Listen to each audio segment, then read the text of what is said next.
আমি ওনাদের সাথে ঘুরতে যাওয়ার জন্য আগ্রহী নই। তো আপনার সাথে। মিনমিনে স্বরে জবাব দেয় জান্নাত।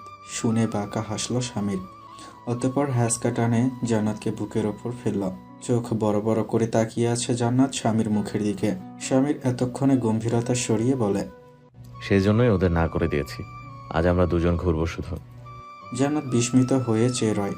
স্বামীর উঠে বসতে বসতে জান্নাতকে জানায়, এখান থেকে 17 কিলোমিটার দূরে নদী পেরিয়ে একটা ছোট্ট আইল্যান্ড আছে। সেখানে সাফারি পার্ক রয়েছে। তোমাকে ওখান থেকে ঘুরিয়ে আনবো আজ। জান্নাত তখনও হাঁ করে তাকিয়ে আছে। স্বামীর ভুরু যুগল গুটিয়ে এনে বলে, কি ব্যাপার, খুশি লাগছে না?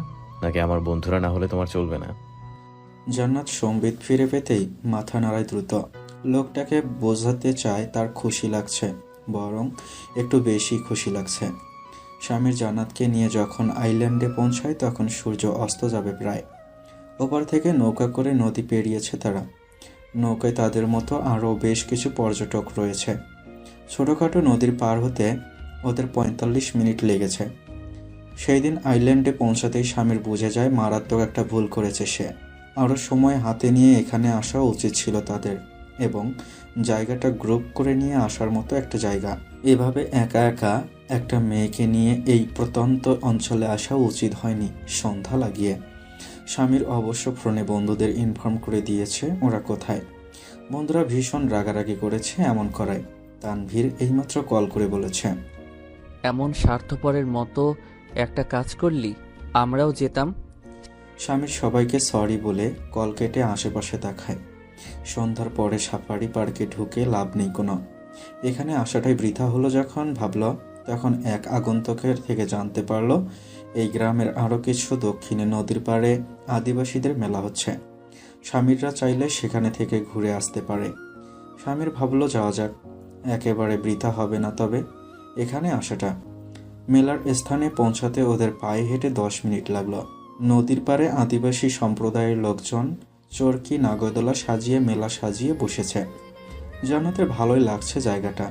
এমন মেলা খুব ছোটবেলায় তাদের গ্রামেও হতো, তবে এতটা জমকালো মেলা এই প্রথম দেখছে সে।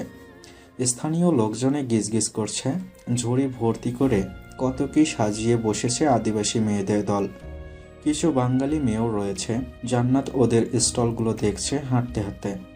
বেতের বাঁশের কাঠের বানানো সুন্দর সুন্দর ওয়ালমেট, অলংকার আর চুড়ি। জান্নাতের নজর গিয়ে আটকায় একটা বেতের তৈরি শোপিছে। কিছুক্ষণ উসখুস করে স্বামীরের কাছে আবদার করে, আমায় ওটা কিনে দিবেন?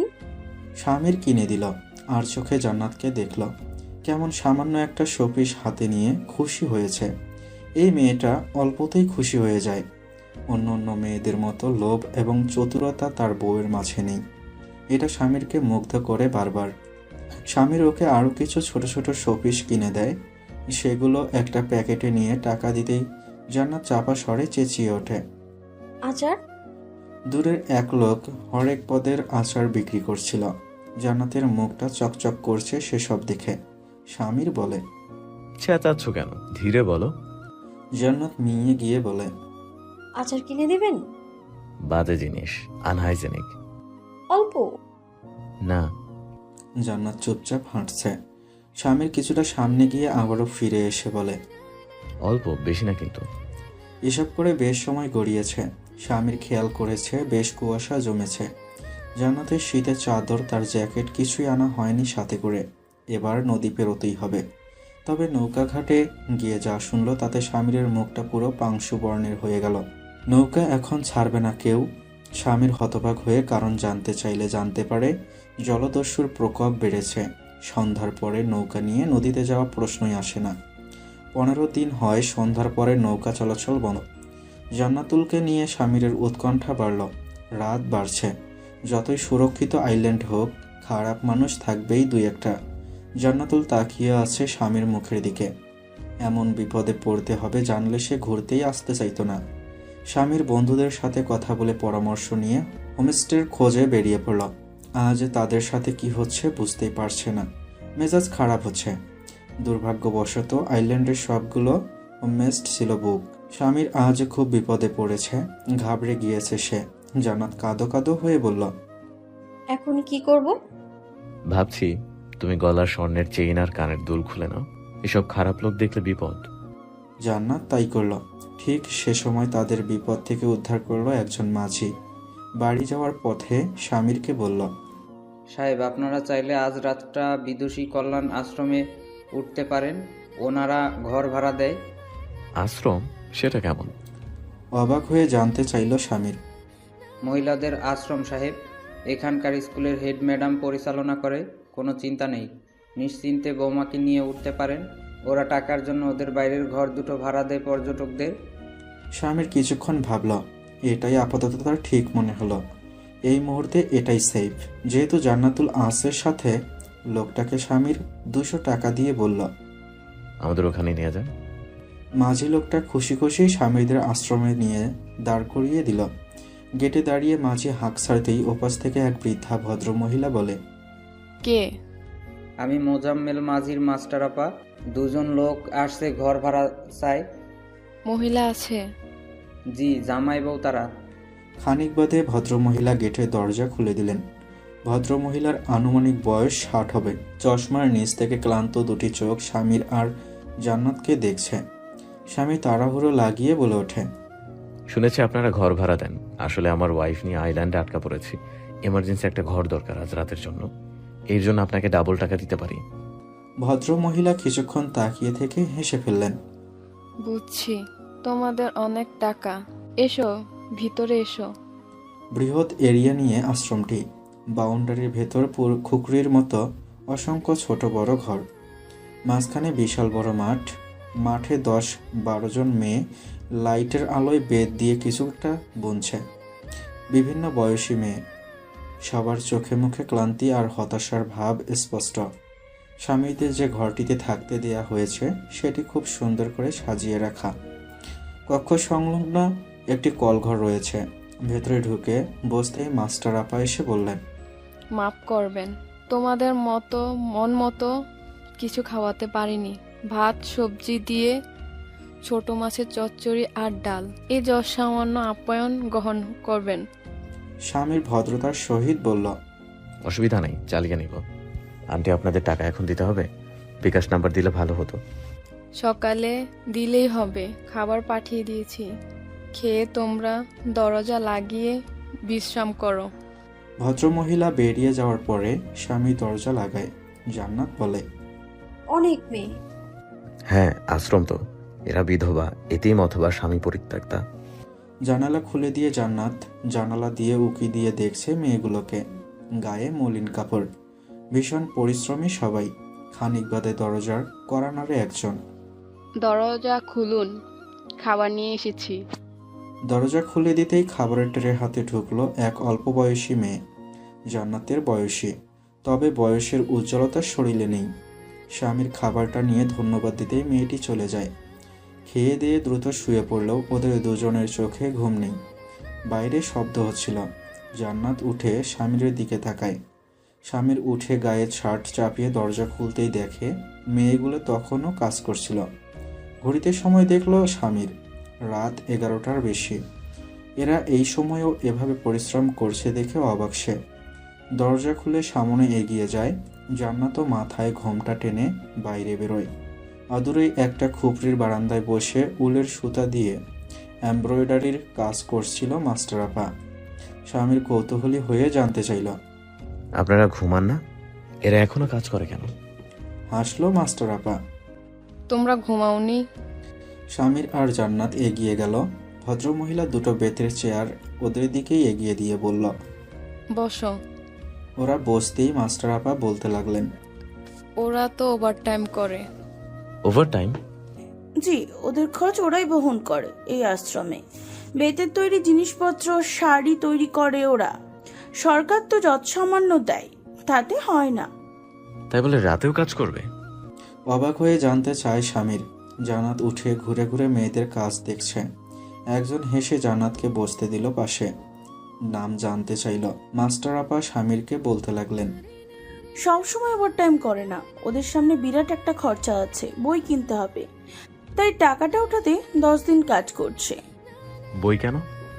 ওরা পড়াশোনা করছে। স্বামীর মেয়েগুলোকে দেখতে থাকে। মাস্টার আপা এক এক করে সবার পরিচয় দেন। ও শান্তি, বিয়ে হয়েছিল, বিয়ের পর পড়াশোনা ছেড়েছিল, স্বামীর পরকীয়া ধরা পড়ে, ওকে ছেড়ে দেয়। যেহেতু পড়াশোনা ছিল না, কোনো চাকরিও পায়নি, ওকে প্রায় রাস্তা থেকে তুলে এনে আশ্রমে উঠিয়েছি। এখন গায়ে খেটে খাচ্ছে, পড়াশোনা শুরু করেছে, উন্মুক্ত বিশ্ববিদ্যালয়ে ভর্তি করিয়েছি। ওই যে শাড়ি বুনছে, ওর নাম জয়া। গরিব মা বাবা এক লোহা ব্যবসায়ীর সাথে বিয়ে দিয়েছিল। বিয়ের পর স্বামী পড়তে দেয়নি। বেচারি মা বাবার কোনো পুত্র সন্তান ছিল না। লুকিয়ে লুকিয়ে স্বামীর কাছ থেকে টাকা নিয়ে জমিয়ে মা বাবাকে দিত ওষুধ খেতে, কখনো চাল কিনতে। এই নিয়ে স্বামী খুব কথা শোনাতো, অপরদিকে না দিত পড়াশোনা করতে। অনেক মানসিক অস্থিরতায় ভুগেছে।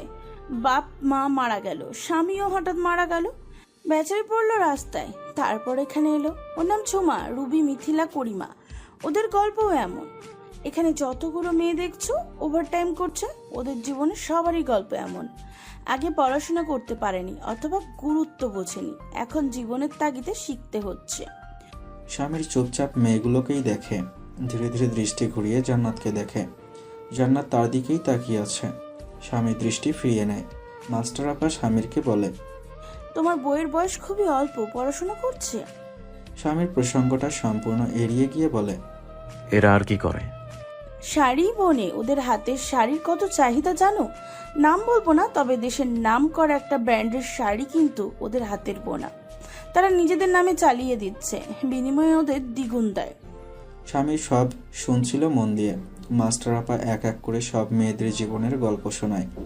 একজনকে ডেকে বলে, মেহমানদের জন্য চা নিয়ে আসো। চা খেতে খেতে স্বামী সে রাতে দীর্ঘ সময় মাস্টার আপার সাথেই গল্প করেছে। জান্নাত চুপচাপ পাশে বসেছিল। স্বামীর মাস্টার আপাকে কিছু বায়ার্সদের নাম্বার দিয়েছে, যারা শাড়ি এবং বেতের তৈরি জিনিসপত্রের কারবার করে। রাতে সামান্যই ঘুমিয়েছিল স্বামীর জান্নাত। খুব সকালে উঠেছে নৌকাঘাটে যাবে বলে। এদিকে মাস্টার আপা মেহমানদের জন্য নাস্তা বানিয়েছে হরেক রকম। ক্ষমা চেয়েছে রাতে খুব সাধারণ খাবার খাইয়েছে বলে। স্বামীর ভদ্রমহিলার আপ্যায়নে কৃতজ্ঞতা প্রকাশ করে। ঘরের ভাড়া এক রাতে 600। স্বামীর 10,000 টাকা বিকাশ নম্বরে ট্রান্সফার করে দিলে মাস্টার আপা যার ওপর নাই বিস্মিত হন। স্বামীর বলেছে, ওনাদের জন্য দিয়েছি, ওনাদের বই কিনতে। জান্নাত ভীষণ অবাক। মাস্টার আপা আপত্তি করেছেন। স্বামীর হেসে বলেছে, অসুবিধা নেই, আল্লাহ যথেষ্ট দিয়েছেন আমাকে, আপনি রাখুন। সকাল 9:30টায় স্বামীর জান্নাতকে নিয়ে আইল্যান্ড ছেড়েছে। পুরো রাস্তায় জান্নাত কোনো কথা বলেনি, চুপচাপ স্বামীরকে লক্ষ্য করেছে। কটেজে ফিরতেই শুরুতেই খুব সাহস করে জান্নাত বলে ওঠে, আপনি ওদের বই কিনতে টাকা দিয়ে এলেন? হাতের খুব দামি ঘড়িটা খুলতে খুলতে স্বামীর জবাব দেয়। হুম। জান্নাত ধীরে ধীরে স্বামীর সামনে গিয়ে দাঁড়ায়। কেন দিলেন? আমাকে তবে কেন পড়তে দিচ্ছেন না? স্বামীর মুখ তুলে তাকায়, কিছুক্ষণ চেয়ে থাকে, ধমকে ওঠে জান্নাতকে। আগে চোখ নামাও, নামাও বলছি। জান্নাত মিয়ে গিয়ে চোখ নামিয়ে নেয়, দৃষ্টি মেঝেতে নিবদ্ধ। খুব কাছে এগোয় স্বামী জান্নাতুলের। কি ব্যাপার, আবার এই টপিক কেন জানাতো? আপনি আজ তবে কেন ওদের বই কিনতে টাকা দিয়ে এলেন? আমাকে তো পড়তে দেন না। স্বামীর হঠাৎ মেজাজ হারিয়ে চেঁচিয়ে ওঠে, কারণ ওদের স্বামী নেই, তোমার আছে। বজ্র ধমকে কেঁপে ওঠে জান্নাতুল। লোকটার চোখে দৃষ্টি পরিবর্তন হচ্ছে, কঠিন হচ্ছে। এক হাতে জান্নাতকে দেয়ালের সাথে মিশিয়ে ধরে বলে, এবং আমি তোমার স্বামী, আমি এটাই চাই তুমি আর পড়াশোনা না করো, এবং এটাই বাস্তবতা, তোমার স্বামী আছে, সে বুঝবে তোমার সাথে কি করতে হবে। এবং জান্নাতুল, দিস ইজ লাস্ট টাইম তুমি এই টপিক তুলছো, এরপর আর করবে না। তুমি কি ভেবেছো ওই ভদ্র মহিলার থেকে ওই মেয়েদের ব্যাপারে জানতে পেরে আমি নরম হব? আমার গ্লানি হবে, সেলফ রিয়েলাইজেশন হবে, ভাববো ইস আমার বউটাকে পড়াই তবে। না জান্নাতুল, শুনে রাখো, এমন কিছুই হয়নি। আমি সেই স্বামীরই, ভিন্ন ধাতুতে গড়া আমি। এবং ওই মেয়েদের লাইফ স্টোরি শুনে এত প্রভাবিত হবার কিছু নাই। সবার লাইফ পার্টিকুলারলি আলাদাই হয়। ওরা তুমি না, তুমি কে? তুমি জান্নাতুল, আমার বউ, এবং আমার থেকে এক লাইন বেশি বোঝার চেষ্টাও করবে। Got it? ফল ভালো হবে না তবে। এই যে কাঁদো কাঁদো হয়ে থাকো আমি পড়তে দিই না বলে, এটাও বেয়াদবি। এই বেয়াদবি যেন আর নজরে না পড়ে। কোনটায় অভাব আছে তোমার বলো? হ্যাঁ, কোনটায়? জবাব দাও। প্রত্যেকটা ধমকে কাঁপছে জান্নাত, জবাব দেয় না সে। মাথা নিচু করেই দাঁড়িয়ে আছে। স্বামীর চেঁচাচ্ছে, ইবাদতের পরে সংসার এবং স্বামী দুইটা জিনিস জব করবে সারাদিন, কোনো পড়াশোনা নয়। অন্য মেয়েরা ডাক্তার হোক, জজ হোক, ব্যারিস্টার হোক, আমার বউ শুধু আমার বউই হবে। আমার ঘর করবে, আমার বাচ্চা পালবে, বুঝলে তুমি? জান্নাত বুঝে গিয়েছে, যেমন করে সব সময় বুঝে যায়। আর কোনো কথা শোনায়নি স্বামীর জান্নাতের চোখে পানি দেখে। এই একটা জিনিস স্বামীর একটু কেয়ার করে। জান্নাতকে কাঁদতে দেখলে স্বামী বলে মানুষটা কিঞ্চিত নরম হয়। রাতে যখন জান্নাতকে কাছে টানল স্বামীর, সারা শরীরে অস্ত্রসয় দিতে দিতে আমোদে হয়ে বউকে বলল। তুমি রেসপন্স করো না কেন? জান্নাত তখন উদাস চোখে জানালা দিয়ে আকাশ দেখছিল। অন্য মনস্কতা কাটিয়ে স্বামীরকে বলল। রেসপন্স কিভাবে করে? জান্নাতের শরীর নিয়ে মত্ত ছিল স্বামীর। ঘন প্রশ্বাস ফেলে বলল। বোঝো না? না, বুঝি না। আপনি বুঝিয়ে দিন, কতটুকু বুঝতে হবে? আপনার থেকে কয় লাইন কম বুঝতে হবে? খুব ভালো করে বুঝিয়ে দিন। আমি নিজে নিজে বুঝতে গেলে যদি আবার আপনার থেকে বেশি বুঝে ফেলি। স্বামীরের কানে সম্ভবত জান্নাতের এই তেরা কথাগুলো যায়নি। সে ব্যস্ত ছিল তার কাজে। আর জান্নাত আকাশ দেখছিল, চাঁদ দেখছিল। কখনো মেঘে যাকে ঢেকে দিচ্ছে, কখনো সরে যাচ্ছে মেঘ। দোতলার পেছনের বারান্দায় জান্নাতের গোলাপ গাছগুলোতে কলি ধরেছে। শুয়ে শুয়ে সবগুলো কলিকেই দেখছিল জান্নাত। ও বাড়ির বেলকনি থেকে মেয়েলি চাপা স্বর তাকে কখন থেকে ডেকেই যাচ্ছে। সেদিকে জান্নাতের হুঁশ নেই। আচানক গায়ে কাগজের দলা এসে লাগতেই জান্নাত চমকে পেছনে ফিরল। মেধা বারান্দার রেলিং ধরে দাঁড়িয়ে ফিস ফিস করিয়ে বলল। কি সামির আছে বাড়িতে? জি, কখন যাবে? একটু পরে। মেধা হাসে। গ্রেট। যে বইটা দিয়েছিলাম পড়ে শেষ করেছো? জি। ঠিক আছে, আজ আর একটা বই দেব, সমরেশ মজুমদারের সাতকাহন। তোমার পর অফিসে গেলেই একটা সিগন্যাল দিও, আমি যাব তোমাদের বাড়িতে। জান্নাত হেসে মাথা নেড়ে নিচতলায় যায়। সময় বয়ে যাচ্ছে দ্রুত। স্বামীর টিফিন রেডি করে সাথে দিতে হবে। কিছু টাকাও চেয়ে রাখতে হবে। এতিমখানায় দান করে দেবে। নিচতলায় খাবার টেবিলে শ্যামা বসেছিল গল্পের বই হাতে নিয়ে। ওর পাশের চেয়ারে স্বামীর বসে খাচ্ছিল। রান্নাঘরে রিজিয়া আর সুহানা খুব ব্যস্ত। স্বামীর আশেপাশে তাকিয়ে জান্নাতকে ডাকছিল। রিজিয়া বাধা দিয়ে বলে। কিছু লাগবে আমাকে বলো। হ্যাঁ, আমি উঠবো। আমার টিফিন বক্সটা গুছিয়ে দিতে হতো। রিজিয়া বিরক্ত ভঙ্গিতে স্বামীরের দিকে তাকিয়ে ধমকে ওঠে। চেয়ার ঠেসে বসে আছিস, যা ভাইয়ের টিফিন গুছিয়ে দে। হাতে নেল পলিশ লাগিয়েছি, পারবো না। ভাবি কোথায়? ভাবি ভাবি করিস কেন সব সময়? এক গ্লাস পানি গড়িয়েও খেতে চাস না। দিন দিন আট করে রানী হচ্ছিস, এসব ঠিক না সামা। স্বামীর ছোট বোনকে এক পলক দেখে মাকে বলে।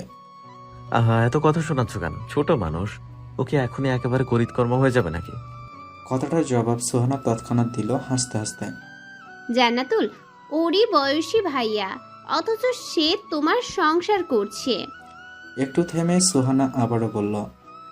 অবশ্য পুরুষ মানুষ এমনই, এরা ভাই হিসেবে একরকম, স্বামী হিসেবে একরকম, ভাই হিসেবে বোনকে বলে আহারে আমার বোনটা কত পিচ্ছি, দুধের দাঁত পড়েনি।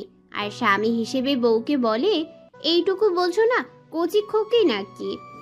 স্বামীর ফুরফুরে মেজাজ ছিল, তাই ভাবির সাথে তর্কে বাড়ালো না। রিজিয়া মিটমিট করে হাসছিলেন বড় বৌমার কথা শুনে। তখন রান্নাঘরে আসে জান্নাতুল। রুহি ঝিমুচ্ছে। গতকাল সারা রাত ফোন কলে কথা বলেছে তন্ময়ের সাথে। চেহারায় ক্লান্তির ছাপ স্পষ্ট। স্বামীর দিন দিন বোনকে ভালোই খেয়াল করছে। কিছু একটা গড়বড় হচ্ছে। রুহির বিয়ের কথা ভাবছে সে আর সারাফাত। একটা বেতাল কিছু ঘটার আগেই ওর বিয়ে দিতে হবে। রেনু গিয়ে মাইমুনাকে ধরে ধরে ডাইনিং হলে নিয়ে আসে। আজ মাইমুনার ইচ্ছে হয়েছে টেবিলে খাবে। স্বামী দাদিকে দেখেই গম্ভীর কণ্ঠে মজা করে বলে। শুনলাম দাদি তুমি নাকি পীর সাহেবা হয়েছো। তোমার নাতি বউদের দোয়া দরুদ লিখে দাও, এগুলো তুমি আবিষ্কার করো। মাথা নাড়ায় মাইমুনা, রিনরিনে গলায় বলে। আরও একটা দোয়া তৈরি করছি, বাচ্চা হওয়ার দোয়া। এই দোয়াটা পইরা স্বামী স্ত্রী ঘুমাইয়া থাকবি, বাচ্চা এমনি এমনি হইয়া যাইব। রাত জায়গা তোকে কষ্ট করা লাগবে না। রুহি আর শ্যামা দাদির কথা শুনে তৎক্ষণাৎ উঠে ড্রয়িং রুমে চলে যায়। তাদের দাদির মুখে কোনো লাগাম নেই।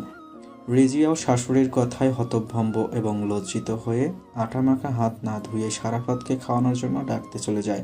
স্বামীর আশেপাশে তাকিয়ে দাদিকে বলে। ছোট বড় দেখে কথা বলো, তুমি খুব নষ্ট হচ্ছ দাদি। মাইমুনা গাছাড়া ভঙ্গিতে বলল। বাতার মরলে মেয়ের লোক নষ্ট হয়। আচ্ছা তুই কি একটু মোটা হইছিস? বুঝতে পারছি না। রুটি স্মৃতে স্মৃতে স্বামীর জবাব দেয়। জান্নাত তার দাদি শাশুড়িকে কর্নফ্লেক্স খাইয়ে দিচ্ছিল। মাইমুনা ওকে এক পলক দেখে বলে, তোর বউ একটু মোটা হয়েছে। অবশ্য এবারের বাত পেটে আর এই বাড়ির ফুলাগো আদর শরীরে পড়লে সব বউরা মোটা হইয়া যায়। রান্নাঘর থেকে সুহানা জবাব দেয়, তা আমি মোটা হচ্ছি না কেন দাদি? তুই তাল গাছের মতন লম্বা আর মোটু হইয়া পড়বি কি? স্বামীর খাওয়া শেষ করে উঠে দাঁড়ায়। রুহি আবারও চলে এসে বসতেই স্বামীর বসল। রুহির দিকে তাকিয়ে বলল, রাত জাগিস কেন এত? পড়ি। পড়িস? তাহলে রেজাল্টের এই অবস্থা কেন? রুহি বিব্রত ভঙ্গিতে আবারও উঠে যেতে চায়। স্বামীর ধমকে ওঠে। বস, কথা আছে। রুহি বসে। জান্নাত দুই ভাই বোনের মুখের দিকে তাকায় বারবার। আজ সকালটা রুহি আপুর বকা খাওয়ার সকাল সে বুঝে যায়। খাবার টেবিলে তখন এসে বসে সারাফাত, রাজন। স্বামীর বাবা আর বড় ভাইয়ের চোখে চোখ রেখে অনুমতি নিয়ে কথা আগায়। রুহিকে বলে, তোর বিয়ের কথা ভাবছি আমরা। ছেলে ডাক্তার। তানভীরের বউ সুপ্তি ভাবি আছে না, তার ছোট ভাই। আঁতকে ওঠে রুহি। গলায় খাবার আটকে যায়। মানে কিসব বলছো ভাইয়া? বিয়ের কথা বলছি তো। 3rd ইয়ারে উঠে গেলি, এবার বিয়ে কর। ছেলেটা ভালো, আমি আরো আগে থেকেই চিনি ওকে। পরিবারের সবাই ডাক্তার। মুয়াজ শুনিসনি? নাম তানভীরের কাছে। রুহি কাঁপছে। অসহায়ের মতো এক এক করে বাড়ির সবার মুখের দিকে তাকায়। স্বামীর বোনকে তীক্ষ্ণ দৃষ্টিতে লক্ষ্য করে নিরেট ভারী স্বরেই বলে, এখন যদি বলিস রাস্তা অগা বগা ছগা কাউকে পছন্দ করিস, তাহলে এমন একটা থাপ্পড় মারবো, এক থাপ্পড়েই দিন দুনিয়া ভুলে যাবি। রুহি ঢোক গেলে রিজিয়া স্বামীরকে বলে, অযথা এমন কথা বলিস কেন ওকে? ও বলেছে ওর কাউকে পছন্দ? এমন কিছু না হলে তো ভালোই। সারাফাত মেয়ের মুখের দিকে তাকিয়ে বলে, ছেলেটা ভালো, পরিবার ভালো। ভালো ছেলে আজকাল মেলানো যায় না। আমরা কথা বলছি, তোকে দেখতে আসবে 2 দিন পরে। দেখতে আসবে? কান্না মিশ্রিত কণ্ঠে রুহি চিল্লিয়ে উঠল। রাজন টেবিলে চাপড় মেরেই বলে, চুপ, আস্তে কথা বল। এত মেজাজ দেখানোর কিছু হয়নি। বিয়ে করবি না কেন? সমস্যা কি? রুহি নিজেকে সামলে নিয়ে বলে, আমার পড়াশোনা আছে না। বিয়ের পর পড়বি, অসুবিধা কি? স্বামীরের মুখ থেকে কথাটা শুনে রুহি তার দিকে তাকিয়ে বলে, আর বিয়ের পর সে যদি তোমার মতো বউকে পড়তে না দেয়? অমনি স্বামীরের মেজাজ বিগড়ে যায়। হাতের কাছের গ্লাসটা এক ঝটকায় ছুঁড়ে ফেলে খেকিয়ে ওঠে বোনের ওপর। এক চরে সবগুলো দাঁত ফেলে দেবো, বেয়াদব কোথাকার। একদম বেশি বুঝবি না আমাদের থেকে, ফাজিল। জান্নাত কেঁপে ওঠে। রুহি কেঁদে ওঠে। খাওয়া বাদ দিয়ে ছুটতে ছুটে দোতলায় চলে যায়। সারাফাত আর রাজন স্বামীরের দিকে তাকিয়ে বলে, মেজাজটা একটু কন্ট্রোলে রাখ, এভাবে চাপ দিয়ে তো হবে না। চাপ কই দিলাম? তবে মুখে মুখে তর্ক করছো কিভাবে দেখলে? জান্নাত চুপচাপ দাদি শাশুড়িকে খাইয়ে দোতলায় ওঠে। রুহি আপুর জন্য তার খারাপ লাগছে। এ যেন তারই গল্প। তাকে যেভাবে সবাই চাপ দিয়ে বিয়েতে রাজি করিয়েছিল, রুহি আপুর সাথেও এরকম হতে চলছে। রুহি বিছানায় শুয়ে কাঁদছে। জান্নাত গিয়ে মাথায় হাত রাখতেই রুহি ওকে জড়িয়ে ধরে কাঁদতে শুরু করে। জান্নাত বলে, আপু, নিচে বলা বলি করছিল, তোমার কেউ জোর করবে না, তুমি কেঁদো না এভাবে। আমি মরে যাব ভাবি। ফোপাতে ফোপাতে বলে জান্নাত। ধুর বোকা, মরে কেন যাবে? তুমি বুঝবে না ভাবি, তুমি বুঝবে না। হাহাকার করছে রুহি। ঠিক তখনই স্বামীর ডেকে ওঠে জান্নাতকে। জান্নাত রুহিকে রেখে স্বামীরের কাছে ছুটে যায়। স্বামীর নাক চোখ কুঁচকে বলে, আমার টাইগুলো কোথায়? আর তুমি আমার অফিসে যাওয়ার সময়টাতেই রোজ কোথায় ঢুকে বসে থাকো? অসহ্য তো। জান্নাত জবাব না দিয়ে টাই বের করে দিল। স্বামীর টাই বাঁধছে তাড়াহুড়ো করে। জান্নাত দৃষ্টি নত করে কিছুক্ষণ দাঁড়িয়ে থেকে খুব সাহস জুগিয়ে বলে ওঠে, একটা কথা বলি। হুম। রুহি আপুকে এভাবে বকাবকি না করে যদি ভালো করে বুঝিয়ে। স্বামীর ঘুরে তাকায় জান্নাতের দিকে। জান্নাত থেমে যায়। স্বামীর বলে ওঠে, এক কাজ করবে, তুমি বোঝাবে। তোমার সাথে ওর ভালোই ভাব, ভালো করে 2 দিন বোঝাও, কেমন? ওকে বলবে ছেলে সুন্দর, ফর্সা এবং কম বয়সী। আমরা আমাদের বোনের জন্য যাকে তাকে ধরে আনবো নাকি? অযথা ভয় পায় মেয়েটা, ওকে বুঝিও। কিন্তু আপু তো বিয়ে করতে চাইছে না। ওকে বুঝিও জান্নাতুল। জান্নাতকে আর কথা বলতে না দিয়ে স্বামীর বেরিয়ে যায়। যাওয়ার আগে বলে যায়, বালিশের নিচে টাকা রেখেছি, বাবাকে দিয়ে এতিমখানায় দিয়ে আসবে। দুপুরে আসবো না। বাড়িতে একটি পুরুষ লোকও নেই। জান্নাত গিয়ে দোতলায় বারান্দায় দাঁড়িয়ে মেঘাকে সিগন্যাল দিতেই মেধা সাতকাহন বইটা নিয়ে ছুটে আসে চৌধুরী বাড়িতে। মেধা এসে দোতলায় উঠল সরাসরি, আশেপাশে তাকিয়ে বলল, রুহি কোথায়? আপু ঘরে কাছে। কাঁদছো কেন? আব্বা আর তার ছেলেরা রুহি আপুর বিয়ে দিতে চাইছে, সেটা শুনেই রুহি আপু কাছে। মেধার মুখটা ফ্যাকাশে হয়ে যায় মুহূর্তেই। তন্ময় আর রুহির প্রণয়ের কথা মেধা জানে। সে তন্ময়কে সতর্ক করেছিল বারবার এমন একটা দিন আসবে বলে। শোনেনি তন্ময়? বিয়ে কি দিচ্ছে? না, দেখাশোনা হবে। জোর করে বিয়ে দেবে না, আমার শ্বশুর তো বললেন। ও। মেধা বসল দোতলার বারান্দায়। আজ বাড়িতে গিয়ে তন্ময়ের সাথে বিষয়টি নিয়ে আলাপ করতে হবে। বাড়ির কেউ এই সম্পর্ক মানবে না, এটা তো নিশ্চিত। ভাইয়ের দুঃসময়ে তাকেই পাশে থাকতে হবে। জান্নাত চা বানিয়ে দিল মেধাকে। চা খেতে খেতে কিছুক্ষণ আড্ডা দিল দুজনে। মেধা উৎসুক হয়ে জান্নাতের কাছে জানতে চায় হানিমুনের গল্প। জান্নাত বলে সবকিছু। কিছু সময় পরে মেধা নরম গলায় প্রশ্ন করে ওঠে, খুব ভালো আছো জান্নাত? জান্নাত নিশ্চুপ হাসে। মেধা খুলেই বলে, সামির একটু অন্যরকম, সবাই জানে, তবে ভালো দিকও আছে তার। মানুষ মাত্রই এমন জান্নাত, একেবারে নিখুঁত কাউকে পাবে না তুমি। 50-50 ভালো খারাপের মিশেল। এখন দেখার বিষয় হলো তোমাকে মানুষটার ভালো গুণগুলো দাম্পত্য বাঁচিয়ে রাখতে সাহায্য করে, নাকি খারাপ গুণগুলো তোমার ধৈর্যচ্যুতি ঘটায়। আমার বেলায় অবশ্য খারাপটাই জিতে গিয়েছে, তারপর সংসার ভাঙলাম। জান্নাত অবাক হয়ে তাকিয়ে থাকে মেধার দিকে, বলে, তোমার স্বামী খারাপ ছিল খুব? এই না না, খুব খারাপ না, ওই যে বললাম না, ভালো খারাপের মিশেল। ভালো তো ছিলই, মাঝে মাঝে রেগে গেলে ঝড় মারতো, এই যা। জান্নাত দেখছে চেয়েছে। মেধা হেসে বলে, দেখলে কি সব বলতে শুরু করেছি। সবাই ঠিকই বলে, আমার আসলে না সাইকিয়াট্রিস্ট দেখানো দরকার। আচ্ছা আমি উঠলাম, তোমাদের বাড়ির পুরুষরা চলে এলে আবার হুলস্থুল ঘটে যাবে। এদিকে তন্ময় লাগাতার রুহিকে কল দিচ্ছে, রুহি কল ধরছে না। মেজাজ তুঙ্গে তন্ময়ের। এই অলস মেয়েটা নিশ্চয়ই দিনের বেলায় পড়ে পড়ে ঘুমায় ভার্সিটি না গিয়ে, ভাবল সে। রুহির বেলায় অসীম ধৈর্য তন্ময়ের। তন্ময় কল দিতেই থাকলো সে। ঠিক দুপুর 2টায় রুহি কল ধরল। কাঁদতে কাঁদতে গলা ভেঙে ফেলেছে। উদ্বিগ্ন তন্ময় বলল, কাঁদছো কেন? রুহি ফোপাতে ফোপাতে সব বলল। ওপাশে তন্ময়ের মাথায় হাত। কিছুই বলছে না সে। রুহি কাঁদতে কাঁদতে চেঁচায়, প্লিজ তুমি কিছু করো। মাগরিবের আজানের সময় হয়ে এসেছে। স্বামীর বিকেলেই ফিরেছে। আপাতত ঘরে কিছু কাগজপত্র দেখছিল। জান্নাত তার দাদি শাশুড়ির ঘরে। দাদি শাশুড়িকে অজু করিয়ে দিয়ে নিজে নামাজে দাঁড়াবে। মাইমুনা আজ বিকেল থেকে অযথায় হাসছে। ইদানিং বৃদ্ধা অস্বাভাবিক আচরণ করে ভীষণ। কখনো হাসতে হাসতে গড়াগড়ি খায় অযথাই, কখনো কাঁদতে কাঁদতে শ্বাস উঠিয়ে ফেলে। হাসি তোরে এখন অজুতে মন দিতে পারছে না মাইমুনা। জান্নাত বলল, দাদি আপনি এত হাসবেন না, অজুটা করে নিন। ওই মাগে, আমি হাসলে তোর কি? তোর জ্বলে নাকি? মোর লগে শত্রুতামি করস মাগি? দাদি এখন গালাগাল করবেন না, আল্লাহ পাপ দেবে, আপনি অজু করেন। মাইমুনা হাসছে তো হাসছেই। হাসতে হাসতে হঠাৎ গম্ভীর হয়ে বলে, তুই আমার শত্রু। যেদিন হইতে এই বাড়িতে আইসস মোর নাতি মোরে জিগাইও না। জান্নাত বলে, আচ্ছা আচ্ছা, আমি ওনাকে বলবো যেন আপনাকে জিজ্ঞেস করে। এখন অজু করেন। মাইমুনা বকবক করতেই থাকে। একটা মহিলা সবচেয়ে বড় শত্রু কে হয় জানিস? কে? আর একটা মহিলা। আর একটা পুরুষ সব থেকে শত্রু কে জানিস? কে? হ্যার নিজের নুনু।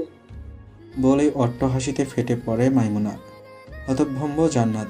বুড়ির আজে বাজে কথা শুনে জান্নাতের মাথা ঝিমঝিম করছে। মাইমুনা আবারও হাসি থামিয়ে বিজ্ঞার ন্যায় বলতে থাকে, এই পৃথিবীতে অর্ধেক আকাম কুকাম হয় ওই কারণে। পুরুষ মানুষ জায়গায় জায়গায় ধরা খায় ওই কারণে। ওইটারে সামলাইতে পারে না তাই। আবারও খিক খিক করে হাসতেছে মাইমুনা। হাসির শব্দ ধীরে ধীরে জোরালো হচ্ছে। জান্নাত কোনো মতে দাদি শাশুড়িকে অজু করিয়ে দিয়ে বেরিয়ে যায় ও ঘর থেকে। এ ঘরে আজ নামাজ আদায় করবে না সে। বুড়ির আজে বাজে কথা শুনে নয়তো আবার অজু ভেঙে যাবে তার। ঘরে ঢুকতেই স্বামীর তাড়া দেয়, নামাজ শেষ করে রুহিকে ডেকে নিয়ে আসো তো জান্নাতুল। রুহি ঘরে ছিল না, সে ছাদে। মাথা নিচু করে মেঝেতে বসে আছে মেয়েটা। ছাদের দরজা বন্ধ। তার সামনে হাঁটু ভেঙে বসে আছে তন্ময়। দুহাতে চুল খামচে ধরে মুখটা বিকৃত করে বলে, শালা এই মুয়াজ্জে ফয়েজ্জে কোত্থেকে টপকালো আবার? নাম ভেঙচিও না। বিরক্তর সুর রুহির কণ্ঠে। তন্ময়ের চোখ বড় বড় হয়, রাগ উঠে যায় নিমিষেই। রুহি থুতনি ধরে ঝাঁকুনি দিয়ে বলে,